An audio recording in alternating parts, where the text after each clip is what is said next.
Welcome to the Pacey Performance Podcast. Today, I'm speaking with strength and conditioning coach at Yorkshire Carnegie, Josh Darrall Jones.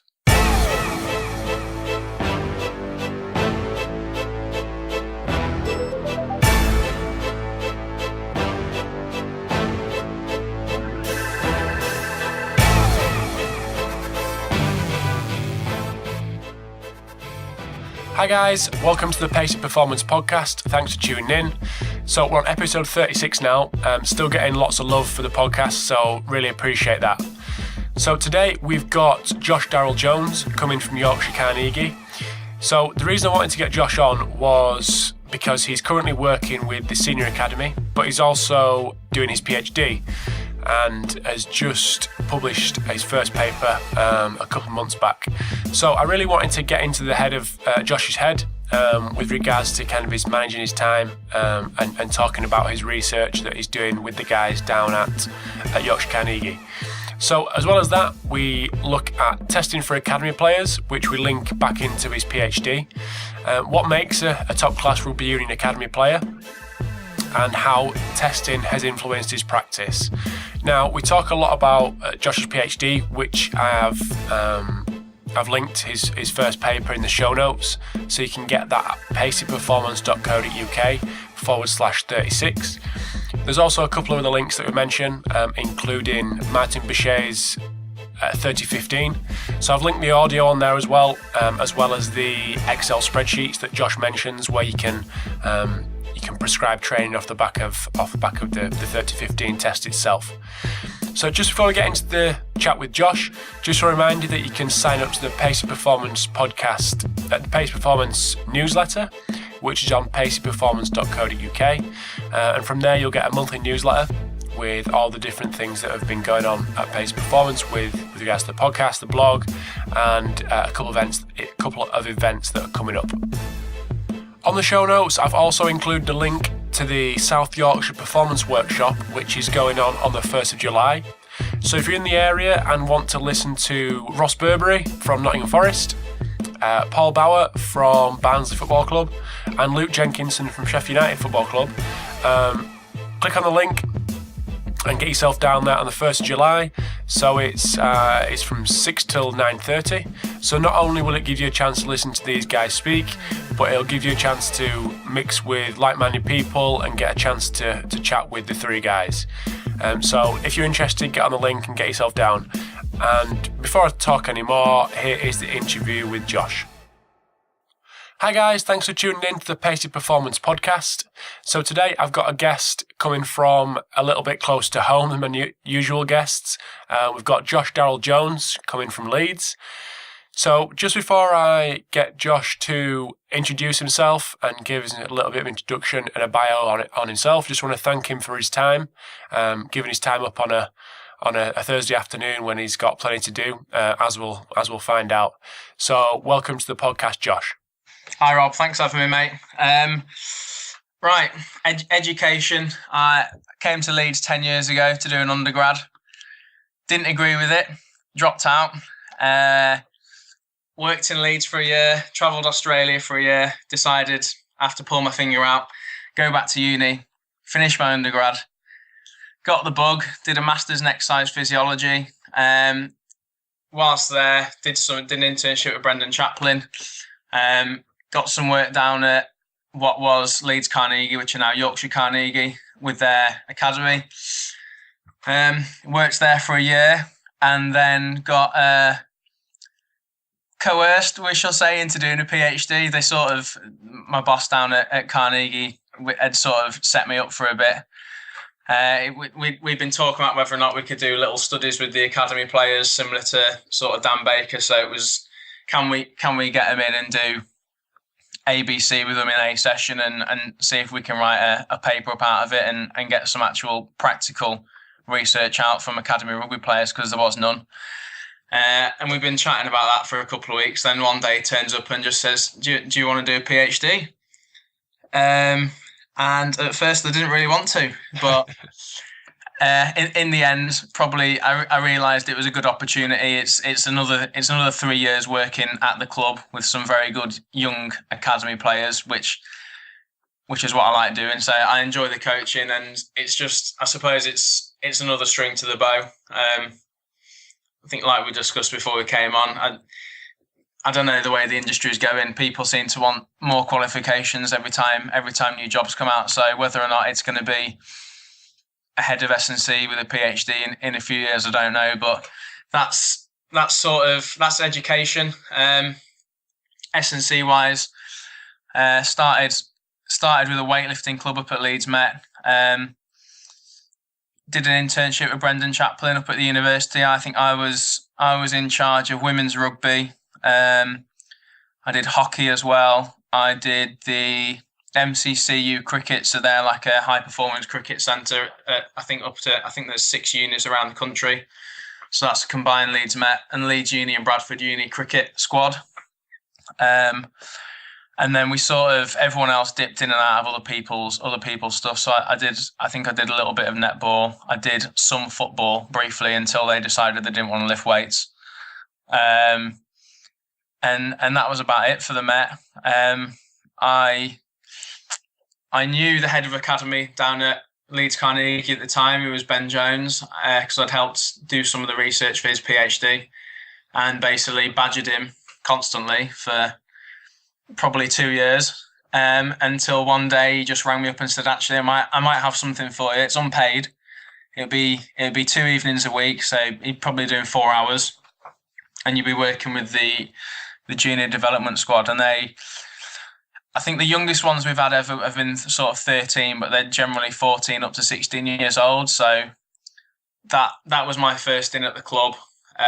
Went in there. There was maybe up to 30 of them at the time, and it was purely movement competence work. So I'd just done a workshop with Kelvin Giles, courtesy of Brendan. He'd come up to Leeds Met, and he'd sort of laid out his whole philosophy. And if you can't move well, what's the point in being really, really strong? And I think everyone in the whole internship sort of something clicked with them there.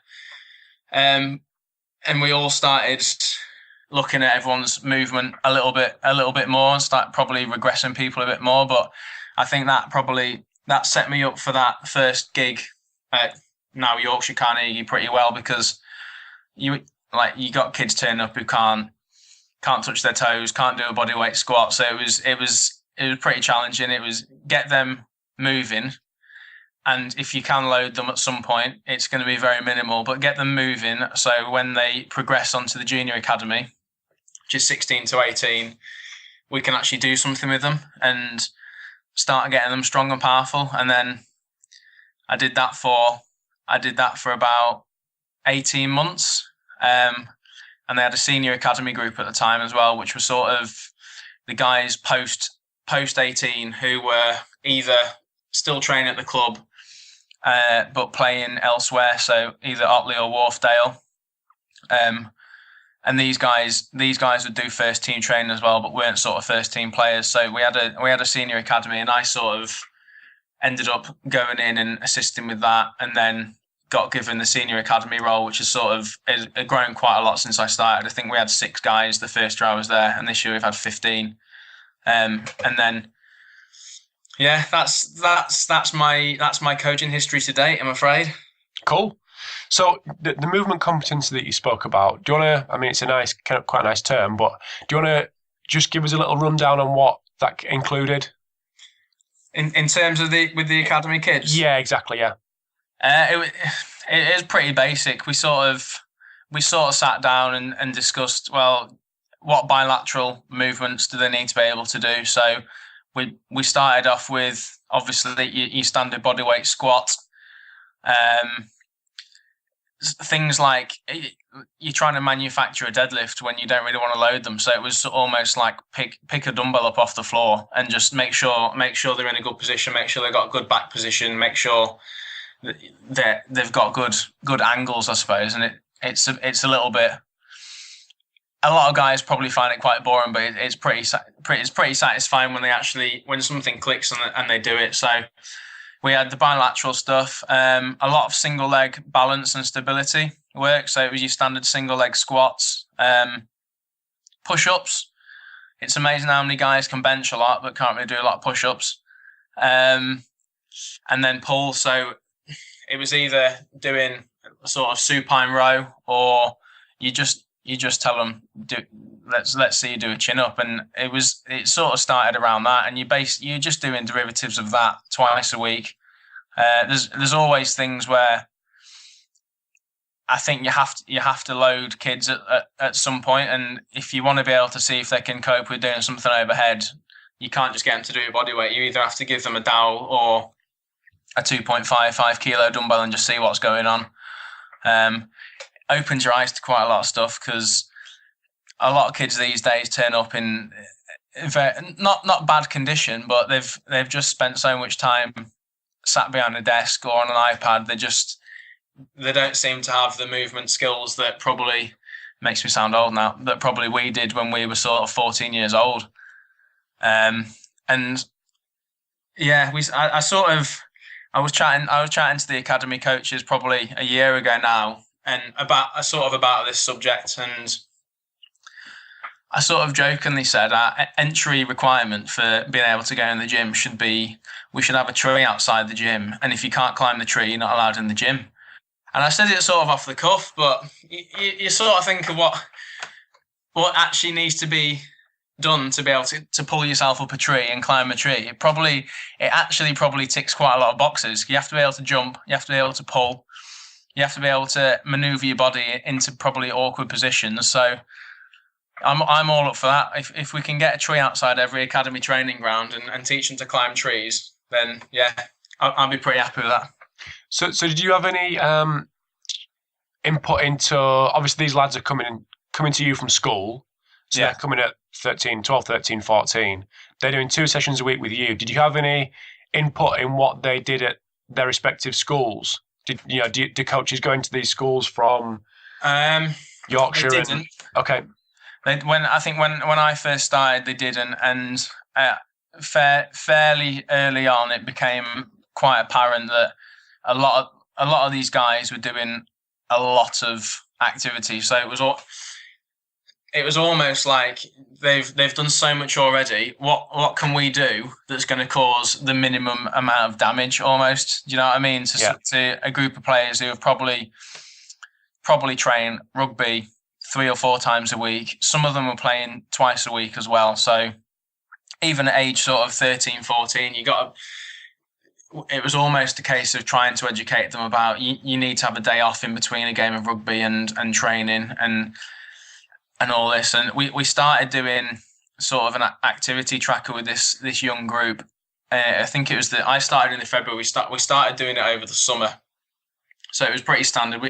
We made an Excel sheet, and they basically had to put in the minutes and a standard RPE sort of thing, what they'd done, and they probably were doing a little bit less than we thought they were doing. But then there was the odd one or two. We had one kid who was, and it was pre-season, and it's not your standard first team pre-season. They were still in twice a week, and they were still doing either some sort of resistance training and rugby skills. But one kid was playing for Yorkshire County under 14s or something, and his activity minutes for the 1 week, I think I remember he'd done 1,400 minutes. Jeez. Which was it was quite substantial for a young lad. So yeah, I think it was we didn't have anyone going into the schools then, and I think it was more of a case of us, like I said, it was damage limitation from our end, while still trying to get the skills into them and sort of teach them these movement competency skills that they needed, and just educating them around, if you've played a game of rugby on a Friday, you shouldn't really be doing much on a Saturday, in terms of you probably shouldn't be playing another game of rugby. You probably shouldn't be going to the gym or running up hills. And it's challenging, because you don't want to tell kids at the age of 13 or 14 to stop playing other sports that they like playing, because the chances of actually making it as a professional athlete, probably in any sport, from age 13 or 14 are probably quite slim. So you want them to play other sports and have a chance to do other things as well, but at the same time, you probably feel a bit selfish and that you want them to commit to your program. But I think it's just sort of fulfilling your own ego a little bit. Mm-hmm. And I think that's a point that was echoed in Keir from Rugby Strength Coaches podcast recently. I can't remember who it was with. Might have been Tom Farrow. I'm not quite sure. And he was saying that they had a couple of kids who were exactly the same, and they did like an activity tracker, and they were doing horrendous amounts of rugby. And I think they got all the kind of influential people in the room, his mum, his dad, people, the other coaches, and basically no one was willing to budge on actually, decreasing the amount of work this kid was doing. So it was Keir and the Wasps Academy that took the hit. Yeah, it was like, right, okay, if no one else is going to do it, we're going to have to do it.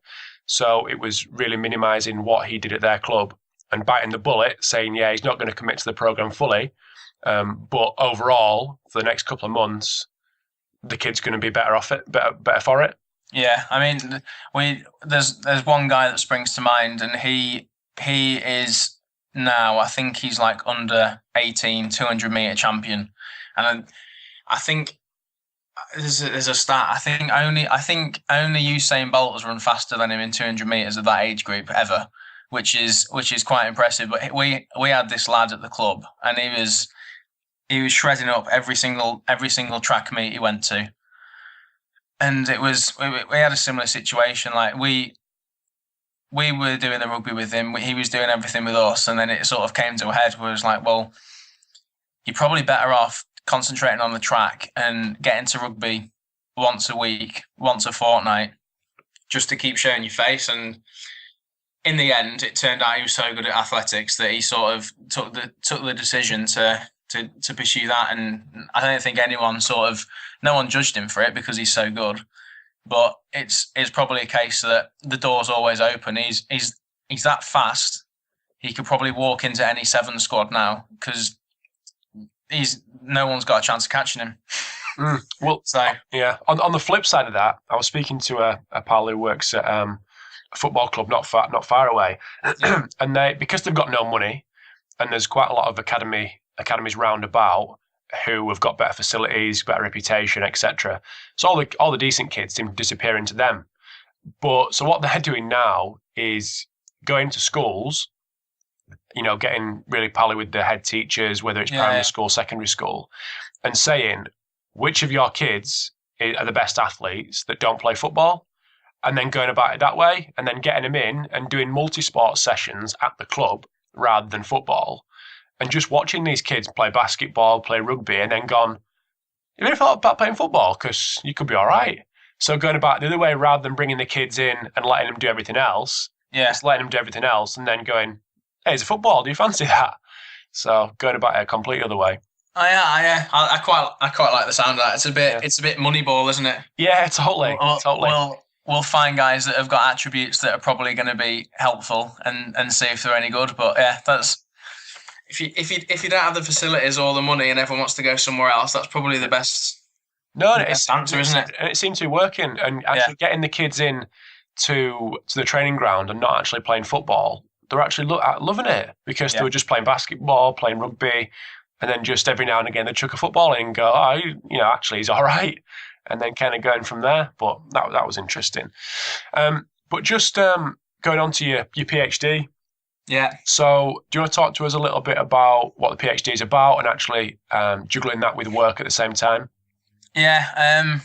I think my PhD is currently titled Anthropometric and Physical Characteristics of Junior Rugby Union Players and Relationships to Match Play. So it's a bit of a mouthful, but we did it so we could get a grasp on the sort of development that was going on, like the full physical development of an academy rugby player, first off, and then try and see how much these sort of physical attributes actually contribute to how well you play on the pitch. Because I know you were at an academy, weren't you? I was, yeah. At some point, yeah. So the people set standards. They say, well, we want you to run this far on the yo-yo test or this far on this test. And like when you're younger, or when you're a very new coach, you think, yeah, that makes sense. And then you get a little bit older and you think, well, where have they pulled that number from? Like,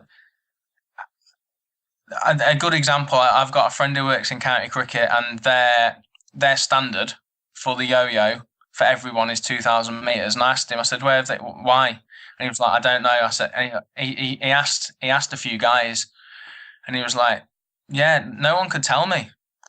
So it's sort of, we've done it. We've done a fairly what seems over the top testing battery this year. We've done your standard height, body mass, skin folds. So luckily I didn't have to do the skin folds because we've had between 67 and 100 kids in the academy at any one time this year.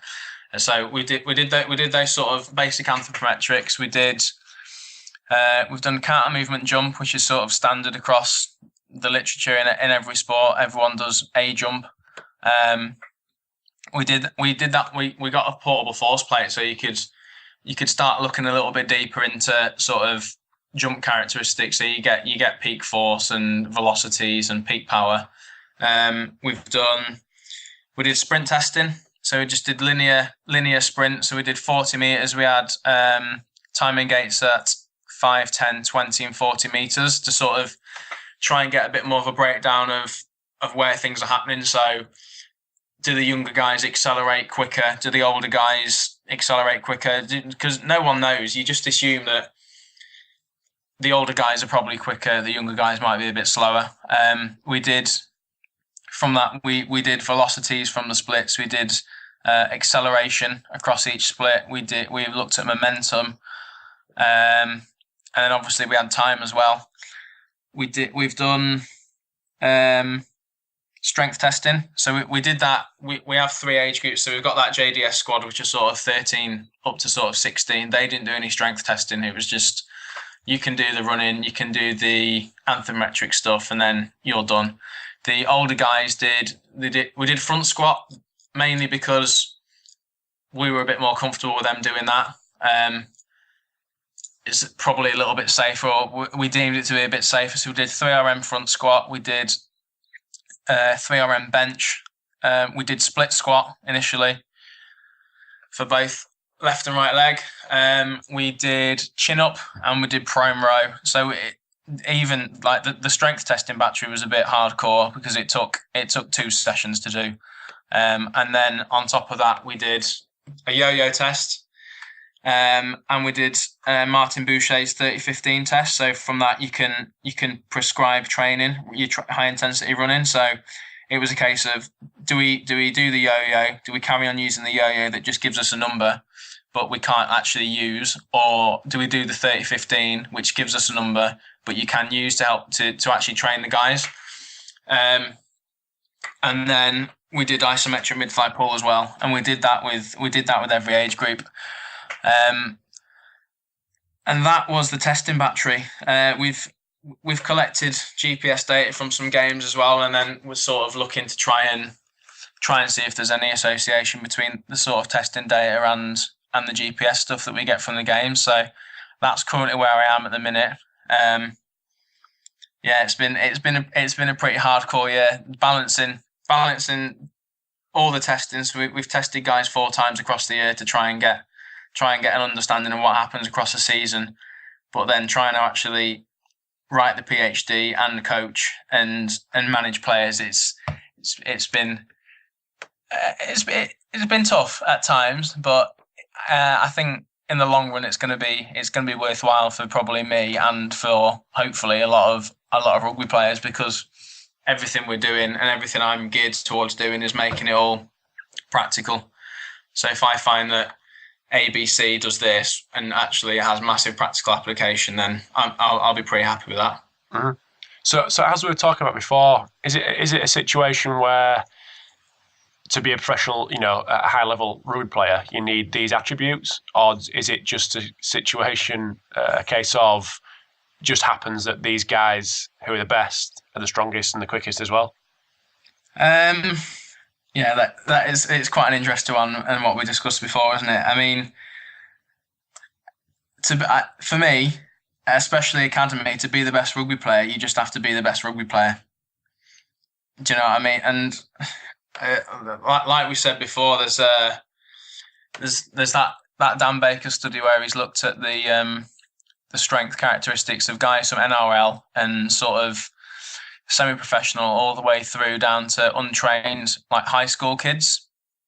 And he did some strength testing, and obviously the NRL guys are massively stronger than everyone else, pretty much more powerful, and the younger guys are obviously weaker because probably for a number of reasons.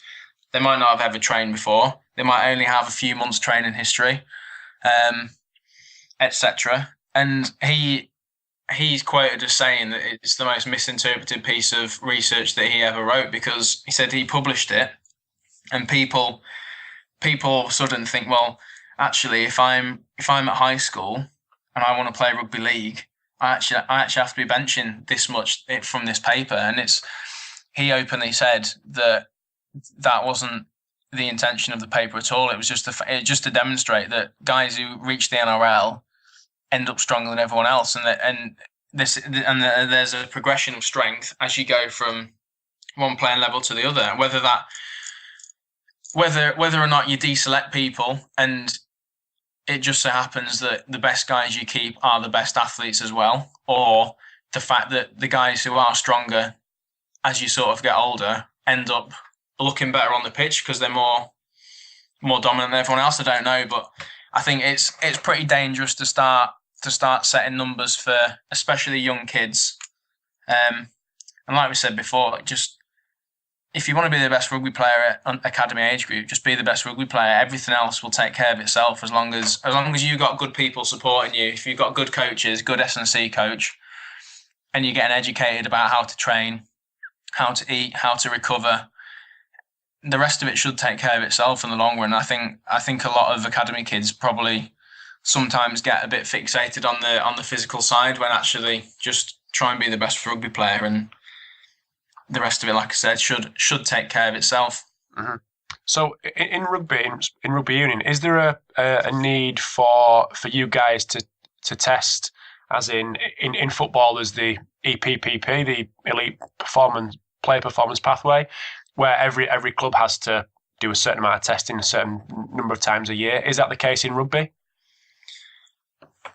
I don't know. I think it's interesting because if you probably rang up 6 different academies, I think everyone would be doing some of the things very, very similar, but would be doing a lot of different testing. For me, I think in the long run, if the RFU want to be bringing through guys and understand what's going on, I don't see why you wouldn't have like a minimum standard of testing for an academy. Say, even if it was as simple as doing a sprint test, a running test, whether or not it's a yo-yo or a 30-15, and maybe 2 strength tests, so an upper body and a lower body, and just say that's the minimum standard we require, so we know what's happening sort of like across all the academies in the country. And then if you want to do anything else, knock yourselves out. I know for a fact that at least in New Zealand, and I don't know if it's just senior teams, they have a database of all their testing. So I don't know if it must be a central thing, but all the testing results get fed into one database, and I think no one's going to argue they're the best rugby team in the world. And I think if you understand what's going on across your whole country in terms of physical development, maybe you can make things better. And that's the whole point of us being there. You want to be able to give kids the opportunity to progress through the academy, and ideally you want them to at least play senior rugby for your team. And whether or not they end up playing for England or a Premiership rugby club or the Lions that's probably a bit beyond our scope as academy S&C coaches, but it's the sort of long-term plan that everyone wants. And yeah, I don't see why people wouldn't want to know what's going on. Mm-hmm. Cool. So you mentioned the Martin Boucher 30-15 with regards to transferring to actual practice. Obviously, that is transferring to practice, but is any other of your testing actually influencing what is going on, day to day?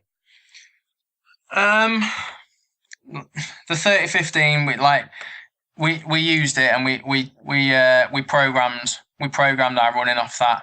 In terms of the rest of it at the minute, and it sounds a bit bad because as a coach you probably don't really want to be doing loads of stuff that doesn't necessarily have massive transfer. Not massively. I mean, you'd strength test guys anyway, so you can set rough targets for weights. I mean, we don't want to be totally rigid in what we give them, but you'd want to know if you can only bench press 100 for 3, you're not going to set someone 105 for 3. So we've used that. The sprinting stuff's been quite interesting. You can't necessarily use it to influence practice as such, but just the fact that on time alone, that guys don't seem to be getting faster. So if you just take the actual elapsed time of their 40-meter sprint, but then you look at their actual splits, older guys run faster, they hit higher velocities, and they can accelerate for longer. So they're still accelerating when they go between that 20 and 40 meters. Our younger guys, and I was at a conference where Martin Boucher was over in Dublin a couple of weeks ago, and he said something similar he'd seen in footballers. Is younger guys accelerate rapidly, hit top speed, and then can't maintain it, and that's exactly the same thing we saw with our kids. So whether or not that's something that we can influence, whether or not we actually spend more time doing structured speed training with those younger kids, so they can make the step up and can easily fit into that under 18 sort of rugby, or whether or not that's just part and parcel of maturation and development. We don't know at the minute.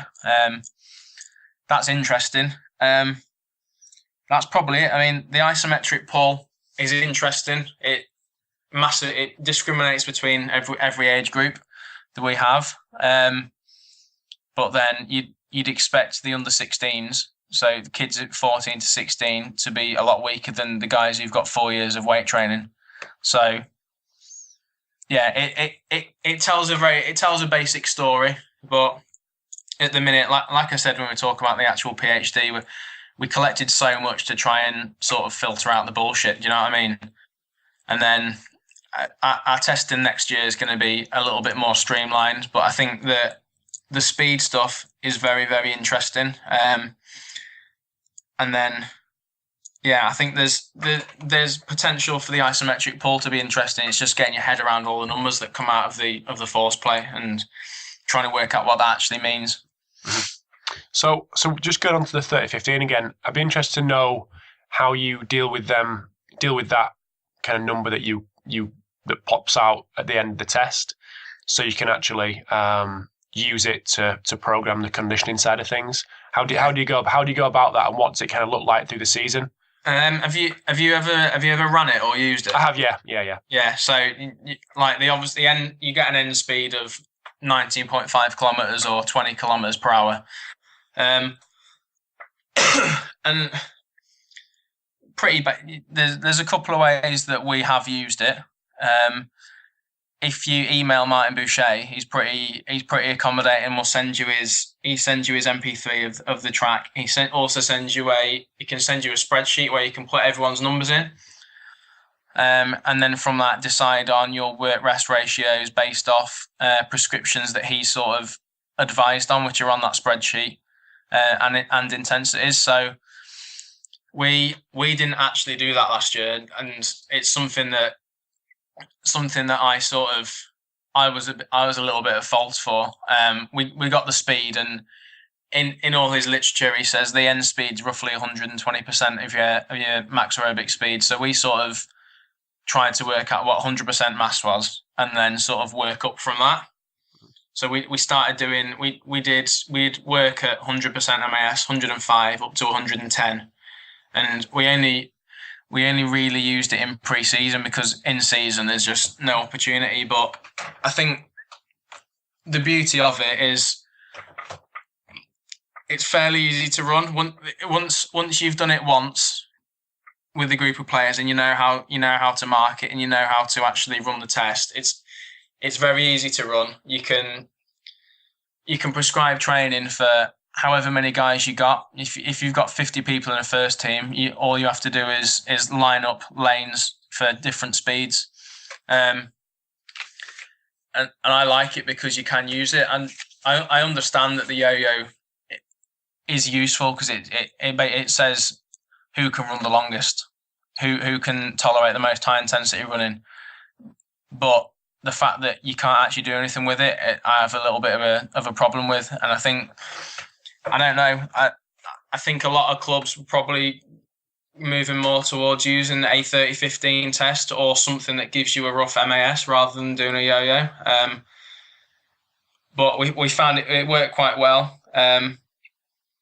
But guys, generally within the academy, there's not much difference at all across age groups in terms of even the end speed on that. So that's probably another pretty interesting in finding itself. You've got kids who are 14 running the same speed as kids who are 20, 21, but you take into account the fact that the 21-year-old's 50 kilos heavier, then they're ultimately a lot fitter. Mm. So you talk about using it in pre-season. So would you use a low percentage of MAS and then build up towards your season, or how would that look? Yeah, I mean the way that I used it last year, I think we had 6 weeks where we had planned running, and then it's sort of because we like the first team guys made playoffs last year, so our pre-season was a lot shorter than it will be this year. So I think we had 6 weeks of 6 weeks of running, where it was conditioner, planned running, and then we sort of went into like game weeks. So we had a warm-up game against Leeds Met. I think there was a warm-up game against Gloucester, and then we were into the season. So the way we did it in the academy was because this is the first time we'd ever done it, and the guys that I work with are the senior academy guys, so they train with the first team. So I was sort of sat within their sessions doing their conditioning while the first team guys were doing something a little bit different. But we basically started at 100%, or what we'd sort of worked out was going to be a rough 100% MAS, mainly because the guys never used it before. They'd never done MAS running.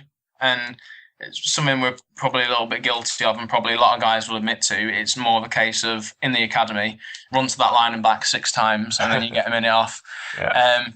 But we started up. We did 100% to start with, and we did work to rest ratios of 1-to-1. We manipulated the actual rest time in that second week, so we kept it 100%.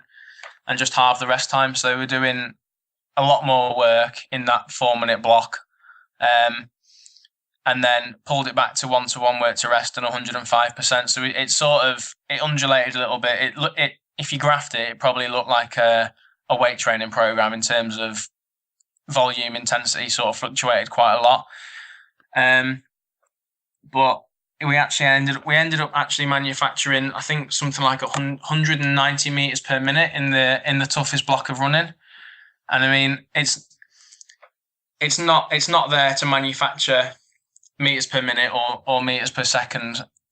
The test is there to sort of be able to prescribe based off energy systems, but unless you've got a heart rate monitor on someone and you're taking bloods, we don't really know what's going on. So in the end, we did what we did, and then looked back and actually we thought, well, if you can tolerate running 193 meters per minute for 4 minutes, you're probably fairly well prepared for what's to come. I mean, I've just been at an RFU thing the last couple of days, and they were talking about similar sort of stuff. So they called it kill zone. So guys, it's doing repeat high intense efforts. And he said, I think the longest one they've ever had in an England game is 12 minutes. They were basing it off heart rate. So again, we've got no idea.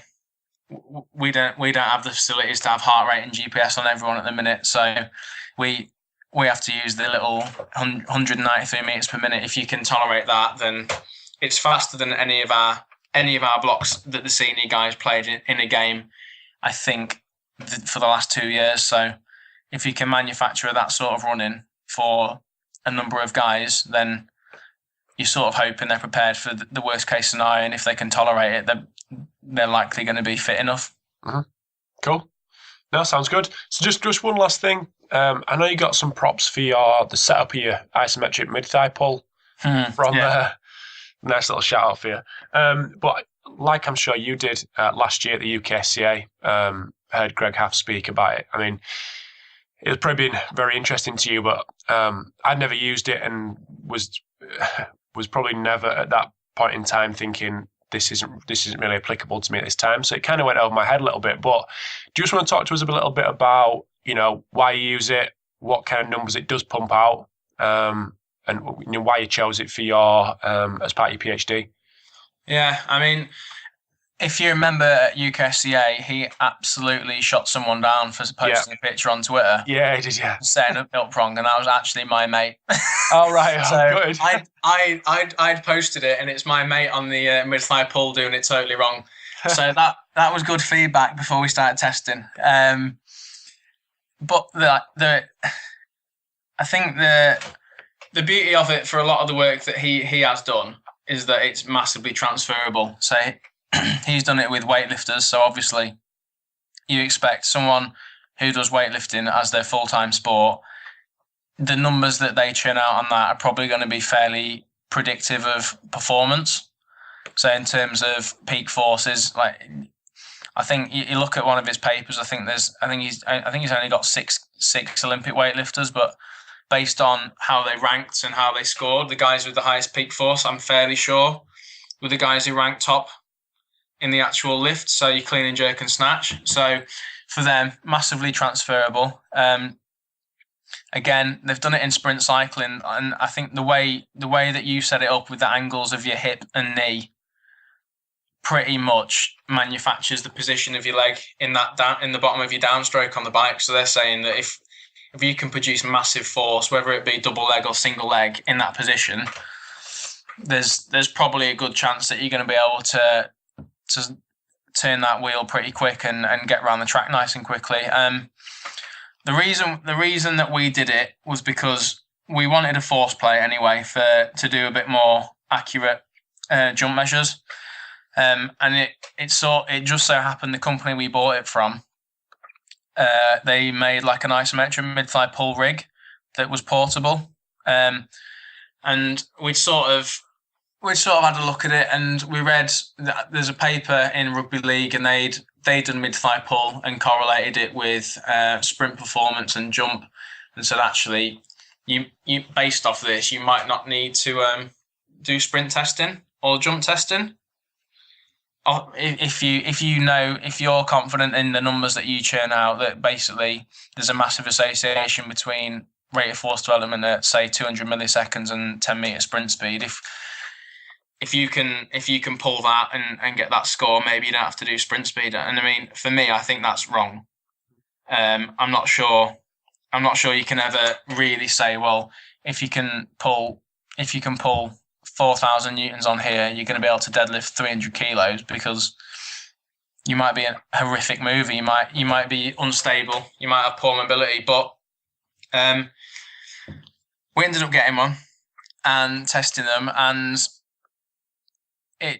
it's quite interesting. Like the guys across the age groups, everyone got higher scores. So they're basically they're pulling more, put peak forces, so they're stronger. And I was talking with my supervisors about it, and it's whether or not it actually the ISO pull discriminates between age, but it probably doesn't massively transfer to their dynamic strength. So we've got guys in the senior academy who can pull 4,000 newtons on it, which is a lot of kilos. But then you actually ask them to go through some weightlifting movements and not even Olympic lifting. So ask them to do a squat, ask them to do a deadlift. Some of them are really competent. Some guys are really good. Other guys, you can pull the same number on it and are absolutely atrocious movers. And I think at the minute, I see it as if you can pull a big number on it, that's your current strength potential. So that you have the potential to be that strong in a full body movement, or you have the potential to be very strong in a full body movement because it is full body. But then, like I said, if you pull someone off, two guys, and they both pull 4,000 newtons on it, one guy could be unbelievable in the gym, other guy could be horrific, and it might be a case that he has the ability to be strong. He is strong, but he has, like I said, stability, mobility issues that limit him massively and limit his dynamic strength. So it's a tough one at the minute. And like I said, we did so much testing to try and filter out the rubbish. And at the minute, I do like it because you can distinguish between guys, and for our younger guys, we've tracked them across the year, and the younger guys have got stronger just based off mid-thigh pull. So you could quite easily say then, yeah, if it goes up, you are stronger, and you see them in the gym, they're starting to lift heavier weights, they're doing better. But then I think at some point it probably tops out in its usefulness and transfer. Do you know what I mean? Mm-hmm. Mm-hmm. Very good. Very interesting. Well, I've kept you for over 40 minutes now, and we chatted for about 45 minutes beforehand. So yeah, we did. So what I'll do is just get you to tell everyone where you can, where people can get in touch with you and keep in touch with what's going on. So your Twitter, your Facebook, and future plans that you've got. Yeah. I'm not cool enough to have my own independent Facebook page, so I don't have that. But I do have Twitter. My Twitter name is @J_Darrall_Jones. I don't really actually tweet that much anymore, which is too busy, mate. Too busy. Yeah, part and parcel of doing the PhD. There's a lot of retweets and favourites that I never actually get to look at. But then I don't know. Future plans, probably. I've got another almost 2 years of the PhD left. I'm a year and 3 months into it at the minute, so I've got to finish that up. And then I'm sort of hoping the way it goes that there's going to be either an academy role somewhere. I'd like to head up an academy and actually sort of put what we've done into practice. Or I don't know. I wouldn't mind having something to do with like we discussed, setting up sort of a minimum standard testing battery for the RFU. I don't know what their thoughts on it are, but that's another avenue that could be interesting. And then obviously with the PhD, there's always the chance of doing a little bit more research alongside being a practitioner. And I think that's probably almost the way a lot of guys will end up going. Because like we were saying, you can't be an S&C coach when you're 55 years old. So keep my hand in the research pot a little bit, but I do want to carry on working with youth athletes, whether that's in rugby or another sport. It's not a massive issue, but I get more satisfaction out of coaching than I do of reading research papers at the minute. Yeah, understandable. Yeah. But there is one guy that still is an S&C coach at 55. Actually, I think he's like 95, but we won't go into that. Anyway, so I'll just thank you for your time, and thanks for chatting to us. And it was really good to hear about the things you're doing. Yeah, cheers, Rob. Thank you very much, mate. Speak soon. Mate. You too. Cheers, see you, mate. Bye. Thanks for tuning in to episode 36 of the Pacey Performance Podcast. If you want to check out all the show notes with all the links that I've discussed in the episode along with Josh, shoot over to paceyperformance.co.uk/36. You can also follow me on Twitter at PaceyPerform, and you will get all the information with regards to when podcasts come out and which guests are involved on Twitter. And I will see you in episode 37.